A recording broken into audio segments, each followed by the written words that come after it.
Namaste students. In the today's session we go with the states of matter in that gaseous state part 1. And in this topic where we discuss regarding classification, or you can say types of substances present based on the states of a matter. After that intermolecular forces, and then more important gas law, different gas law that should be discussed. And let us go with first, what are the types of states of matter present. So matter or a substance, whatever it is present in our nature, that is divided into three categories. You know already, one is solid, other one liquid, other one gas. Some substances are present in a solid state, some of them are present in liquid state, some of them are present in gaseous state. And these three are called states of matter. These three are called as a states of matter. There are totally three states of matter one can find. Actually, there are totally 5 states of matter are there. Solid, liquid, gas. After that, we go with the plasma state and then Bose-Einstein state. But physical property, chemical property, everything that can be studied for solid, liquid and gas, even at room temperature. Okay. And these three states of matter, it is classified based on two important parameters. Classification of that matter in three types, that is done based on two important factors. One is intermolecular forces of attraction, other one is the thermal energy. The first one, intermolecular force of attraction, another one is the thermal energy. Based on the intermolecular force of attraction and the thermal energy, substances are divided into three categories.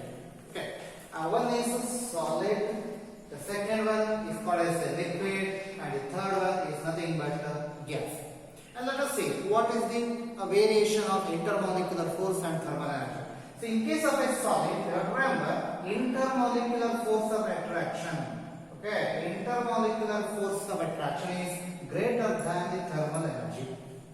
Thermal energy nothing but kinetic energy. Energy required for the random movement is nothing but thermal energy. Intermolecular force of attraction is attractive force between the particles. So here intermolecular force of attraction is more, as that particles are closely ranged rather than the thermal energy.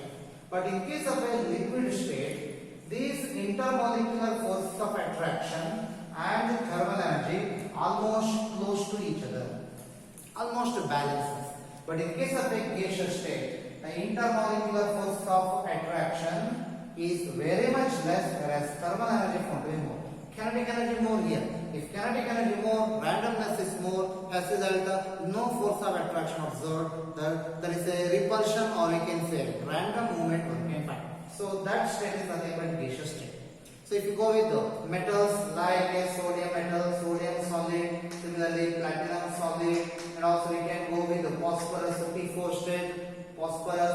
At the same time, if you go with the glucose molecule, so all this comes under solid state, and also sodium chloride. But if you go for the water, it's a liquid state. At the same time, we go with the ethanol molecule or alcohol that is present in the liquid state.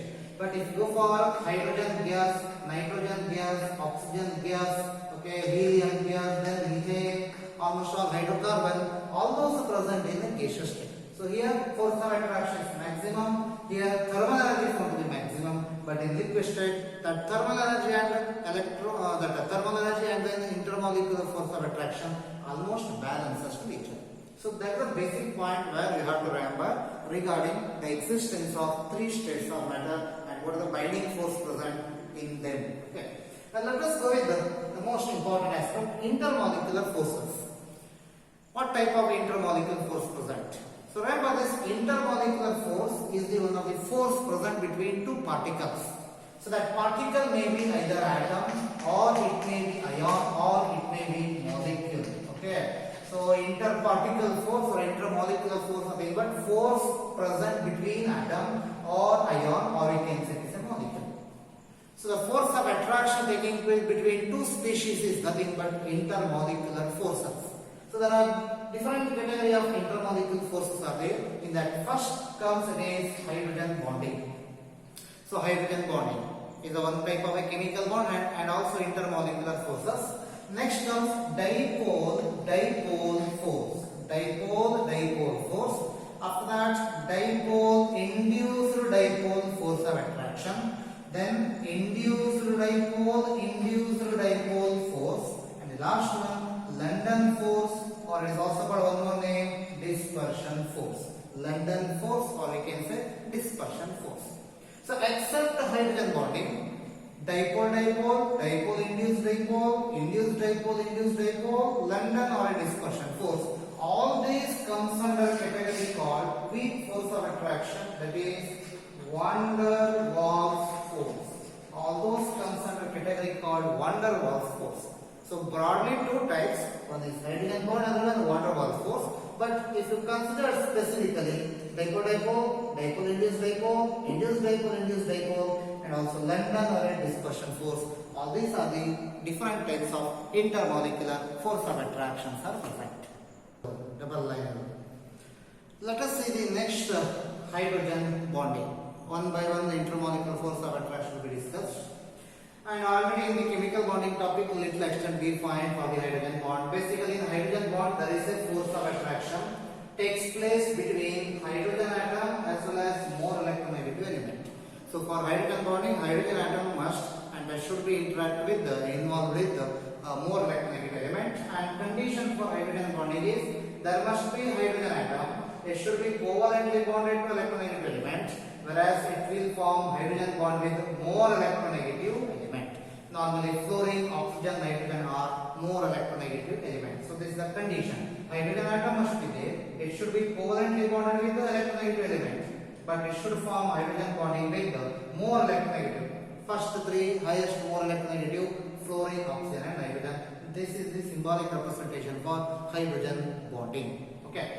And if you go with the hydrogen bond, there are two categories one can find. Intermolecular, other one intramolecular hydrogen bond. Hydrogen bond taking place between two molecules called inter. Hydrogen bond taking place within a molecule is nothing but intra. For example, HF. Between HF molecule there is a intermolecular hydrogen bond present. And between water molecule, oxygen atom of this water and hydrogen atom of this water molecule, they are in bonding. So water molecule, between them there is an intermolecular hydrogen bond. Between ammonia also intermolecular hydrogen bond present. Similarly, if you talk about orthonitrophenol, there within a molecule there is a hydrogen bond present called intramolecular hydrogen bond. Look at that, hydrogen atom of OH group bonded to benzene ring and oxygen atom of NO2 group bonded to same benzene ring. Here hydrogen bond taking place. That is intramolecular hydrogen bonding. And among two, stronger one is intermolecular hydrogen bond, whereas weaker is going to be intramolecular hydrogen bond. And this hydrogen bonding is more important for the stability of the molecule, solubility, melting and boiling point. Stronger the hydrogen bonding, it is going to be more soluble, that compound in the organic in case of water. Whereas higher the or stronger the hydrogen bonding, its melting and boiling points are going to be extremely high. So that is about the hydrogen of bonding. Of course, among all the force of attraction, hydrogen bond intermolecular force of attraction is somewhat stronger. Okay. Let us see the other types of force of attraction. Next it is dipole-dipole force. What is this dipole-dipole force? So as the name indicates, dipole-dipole. So here there is a force of attraction taking place between two polar species or a molecule. The force of attraction between polar molecules, that is called dipole-dipole force. Now let us go with the example. We have HCl. Between HCl molecule, no hydrogen bonding because chlorine is less electronegative. We expect only dipole-dipole force. Let us see how actually taking place. So H covalent bond Cl is a structure, similarly H covalent bond Cl. So you know, among hydrogen and chlorine, if you talk about the electronegativity point of view, chlorine shows much more electronegative element rather than the hydrogen. Okay, so in order to explain the dipole force, you should know which is more electronegative, which is less electronegative. Hydrogen is less electronegative, whereas chlorine is more electronegative. What is the meaning of electronegativity? Tendency of a bonded atom attract the bond electron towards itself, isn't it? Similarly, here also, this chlorine atom is more electronegative. It will withdraw their bond electron towards itself. As then, this chlorine now shows partial negative charge. Whereas this hydrogen loses its electron present in the bond. So that will show partial positive charge. Why it is partial? Bond is not broken completely. Just electron movement towards the nucleus of chlorine. That's all. As that hydrogen shows partial positive charge, chlorine shows partial negative charge. Same thing one can find in this case. Hydrogen shows partial positive charge and chlorine shows partial negative charge. Why? Electronegativity of chlorine is more. it attracts its bond electron towards its side. As a result, the electron density over the chlorine increase shows partial negative charge. Okay, so hydrogen partial positive, chlorine partial negative. Same thing one can find. Now, if such a situation is there, if those two molecules brought into contact with each other, then what happens? The negative part, or I can say partial negative part of the chlorine, is going to attract the partial positive part of the hydrogen of another HCl. The chlorine is partial negative in such here. That will attract the partial positive charge of hydrogen of another HCl. So thereby, anion cation part, or I can say partial positive charge, negative charge, unlike charges get attract, takes place. The force present between HCl and HCl is dipole-dipole force. Since on the either side of the covalent bond, one element carry positive charge partially, another one carry negative charge. These two end is now called partial positive charge, chlorine partial negative charge. These two end on the either side of the covalent bond is called dipole. Dipole, like north and south pole, isn't it? So they have more magnetic property present. Similarly here also, this hydrogen atom is present one end of the covalent bond. Chlorine is present another end of the covalent bond. And this shows positive charge, this shows partial negative charge. So these two opposite charges are present on the at the end part of the bond, then such a region is called as a dipole. Okay, and those species are attracted in such type of bond formation. The intermolecular force taking place is nothing but dipole-dipole force. As a result, dipole force of attraction taking place in case of a polar molecule. Now our HCl is a polar. Why it is polar? It shows partial positive and negative charges. Similarly, one can go for the even ammonia molecule also, little dipole-dipole force of attraction is present, but hydrogen bonding is major in ammonia molecule. Same thing one can find in HBr, Hi. So there is a dipole-dipole force of attraction is present. And next comes third, dipole and induced dipole force. Dipole and induced dipole. What is the meaning of this? So there is a force of attraction taking place. But between what? Between polar molecule as well as non-polar molecule. In a dipole-dipole, both are polar. But in a dipole and induced dipole, one is polar. That means it shows dipole. Another one is non-polar. So between polar and non-polar, force of attraction is nothing but dipole and induced dipole. Let us see how actually it is taking place. So you already defined HCl. Since chlorine is more electronegative than the hydrogen, the bond electron somewhat near the chlorine, that will shows partial negative charge, whereas hydrogen shows partial positive charge. So our HCl is a dipole molecule. But if you go for chlorine, this is the covalent bond, but on the either side of the covalent bond, the two elements present are same, chlorine and chlorine. And chlorine and this chlorine both show same electronegativity. Since same atoms are present on the either side and electronegativity is also same, so difference in electronegativity is zero. So that chlorine will not at all shows any charge. They show zero charge. Then such molecules are called as a non-polar. So our chlorine molecule Cl2 is non-polar, whereas HCl is going to be it is a polar. Clear? So on the either side of the covalent bond, the two elements are of same type present. Then there is no any charge development, and such molecules are called as a non-polar molecule. Now what happened when polar and non-polar molecules brought into contact with each other? When non-polar and polar brought into contact with each other, this polar makes the non-polar as a polar. Okay, this polar induces non-polar molecule act as a polar molecule. How it is induced? Since this is brought into contact with each other, since it has certain electron density, that will disturb the electron density of around this chlorine atom. As well, this chlorine now shows partial positive charge because of attraction, and this shows partial negative charge. Originally charge is not there, but HCl as a one polar group is going to interact with the non-polar. It makes some arrangement. What is that arrangement? To an extent, let the electron present in the bond move toward the chlorine. As well, this chlorine now for a time being it acts as a positive charge, this acts as negative charge. Suppose if it is removed, then it will attain original non-polar nature. That is an attraction taking place. Now that attraction is now called as a dipole and induced dipole. So a dipole molecule makes the non-polar molecule act as a dipole and thereby force of attraction taking place, then it is called as a dipole induced dipole force. Let us see the third type of intermolecular force of attraction, induced dipole forces. Okay, so here the force of attraction taking place between two non-polar molecules. Between two non-polar molecules, force of attraction taking place, that is called induced dipole and induced dipole. For example, chlorine molecule. Between two chlorine molecules, the force of attraction taking place is called induced dipole. So let us see how actually taking place.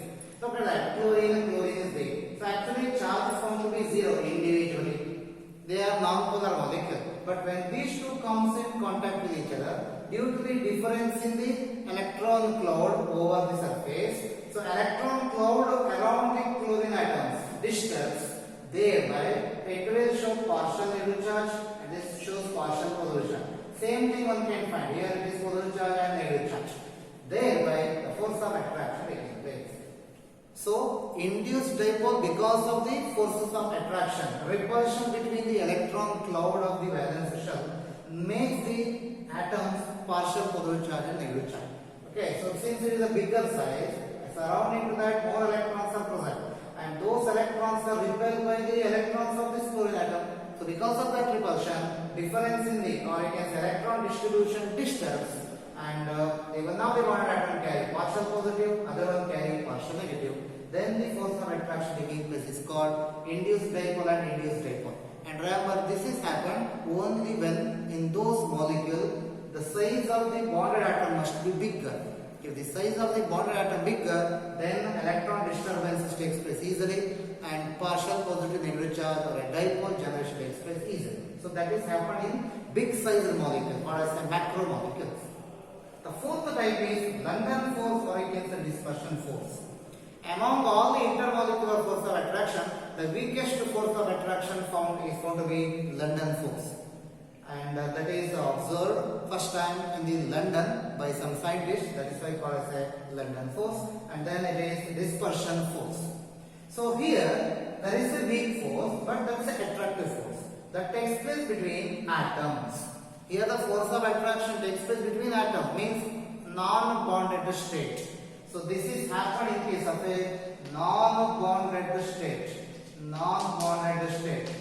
especially individual atoms. But majority of the atoms are in combined state, but only few atoms are in uncombined or you can say individual state, that is noble gases. Normally this is happen in case of a noble gas. Noble gas do not form any chemical bond with any other element because already they have completely filled a valence electronic configuration and also it has octet state.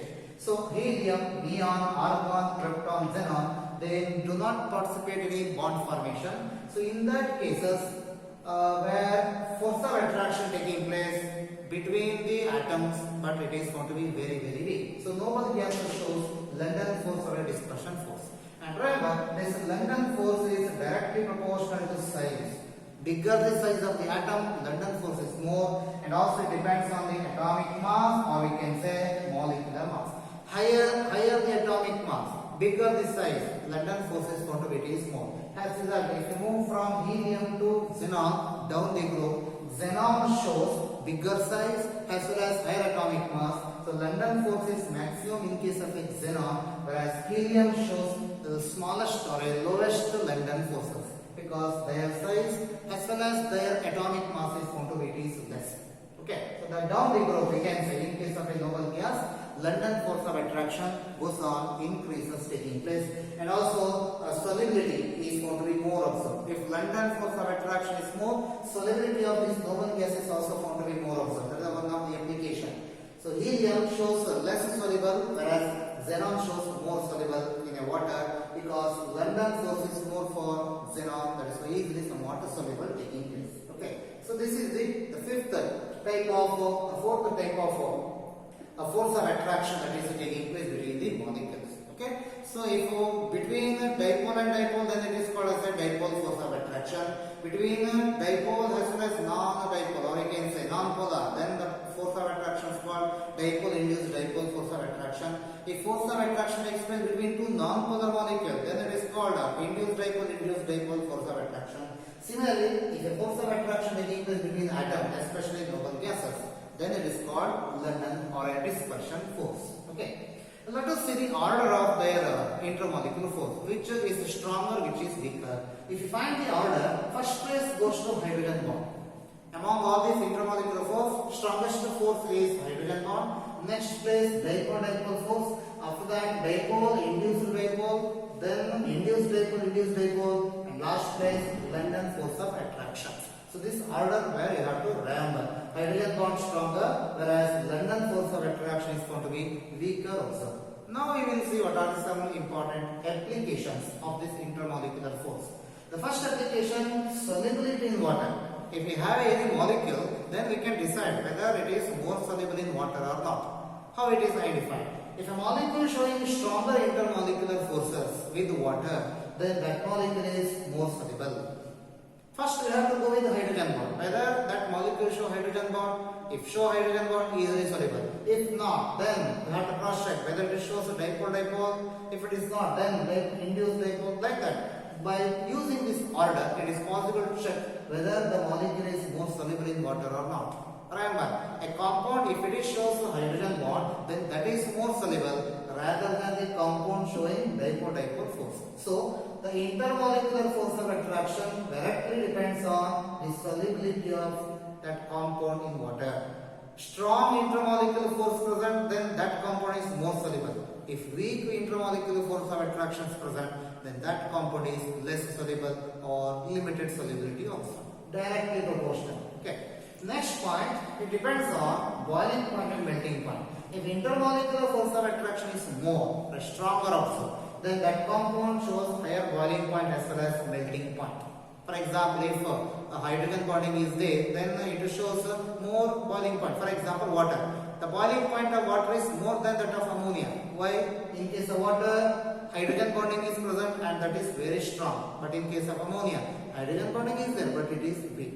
So thereby, by looking at the intermolecular force, theoretically one can find boiling and melting point directly proportional. And last one, we can find out about their stability in terms of temperature. What happened after heating? If after heating, if it is not breaks easily, then it is called highly stable, called thermal stable. And after heating, if that molecule breaks, then it is called less stable. Okay. So here, intermolecular force of attraction directly proportional to thermal stability. Greater the intermolecular force of attraction present, extra energy needed to break that force, as well as thermal stability of that particular molecule is going to be more. So these are the some important applications. Let us see, students, now we go with the important aspect in case of a states of matter, that is gas law. For competitive exam, normally questions will come under this category. So let us see the gas law. So it is observed that variety of gases are there in our side. It may be naturally occurring or it may be artificially observed, but all those gas show some laws. That means their behavior observed with respect to thermodynamic parameter like temperature, pressure as well as volume. So behavior of those gas with respect to temperature, pressure and volume, that is studied in terms of a law called as a gas law. Okay. There are 5 different categories of gas laws present. The first one, Boyle's law, and next comes Charles' law, then Avogadro's law, after that Dalton's law of partial pressure, then Grant's law of diffusion. These are the 5 main type of a gas law. Now onward we go with one by one. Okay. Today we go with the Boyle's law. What is this Boyle's law says? If you have a given a mass of a gas, for example, I have a 10 gram of a gas. Gas, let us say nitrogen gas, and that 10 gram of nitrogen gas, if you place at constant temperature and if you vary their pressure, what about the volume changes? Or if you vary their volume, what about their pressure changes? A known mass of a gas, if it is placed at constant temperature, what is the behavior of a pressure and volume? Then that study nothing but Boyle's law. So Boyle's law study the pressure volume variation of a known mass of a gas at constant temperature, and it says that pressure of a given mass of a gas, the mass may be 10 gram, 20 gram, 100 gram, given mass of gas is inversely proportional to the volume of that same gas at constant temperature. So this is the statement of Boyle's law. Clear? So here a gas is taken, their mass is fixed and that is placed at constant temperature, and if pressure varied, then volume what happened? It is observed that if pressure increase, volume decrease, or pressure and volume are inversely proportional to each other. Okay, and let us see this statement in formula representation. It is observed that pressure of a given mass of gas is directly proportional to or inversely proportional to 1 by V, or you can say volume of a gas, or P directly proportional to 1 by V at constant temperature. Because if temperature varies, volume also changes, pressure also changes. But here temperature kept constant. And if you bring a volume here, then what happened? Volume into pressure into volume directly proportional to a constant, or simply pressure into volume equal to a constant. So product of pressure and volume values are constant to each other. Okay, so this is the symbolic representation called as the equation form for the Boyle's law. This is a statement. Now let us go with the graph. If you plot a graph along the x-axis 1 by V value and along the y-axis pressure value, you know pressure is directly proportional to 1 by V, or pressure is exactly equal to K into 1 by V. Isn't it? Pressure exactly equal to K times 1 by V. If you plot a graph along the y-axis, it is pressure is taken, and then x-axis y-axis pressure, x-axis 1 by V is taken. So as a result, y equal to mx plus c.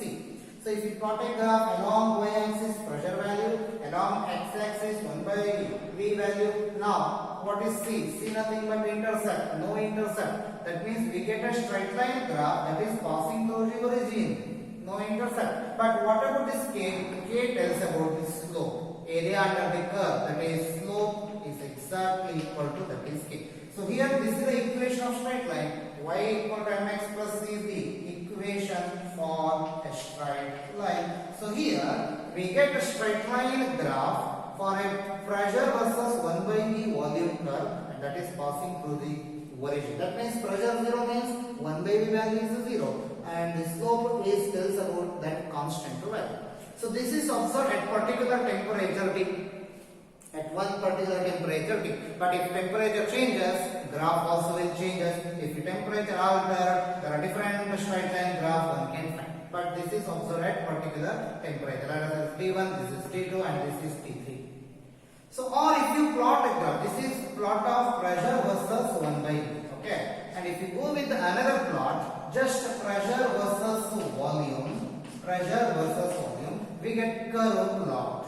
So what happens? If pressure goes on decreases, volume goes on increase, or if volume goes on decrease, pressure goes on increase. As a result, pressure, volume are inversely related. So we get curve graph. This is observed at one particular temperature. There is a temperature T1. If temperature alters, then their values also goes on changes taking place. So for every different temperature, curve observed are different, but shape of the curve is the same. Similarly, for every different temperature, curve obtained for this plot is straight line, but straight line their path is different, but passing through the origin. So this is the graphical representation for Boyle's law. And using this equation, P equal to constant, if you compare a gas, suppose a gas presented two different conditions, two different pressure and volume values, then what happens? Let us say a gas, if it is present in state 1 and state 2, if it is in state 1, its pressure is P1, volume is V1. If it is in state 2, its pressure is P2 and volume is P2. And here it is observed that even though pressure volume values are, it is altered, temperature remains constant, and this constant value or a slope value depends on the temperature. As a result, the constant term is same, right hand part is same. So pressure 1, volume 1 exactly equal to pressure 2, volume 2. So P1 V1 equal to P2 V2 is the relation one can find in case of a Boyle's law. So pressure volume constant, or pressure into volume 1, P1 into V1 equal to P2 into V2 is the final relation used normally in case of a solving a problem. So P1 V1 equal to P2 V2 is the final relation of for a gas present at two different states for Boyle's law. This is a graphical representation.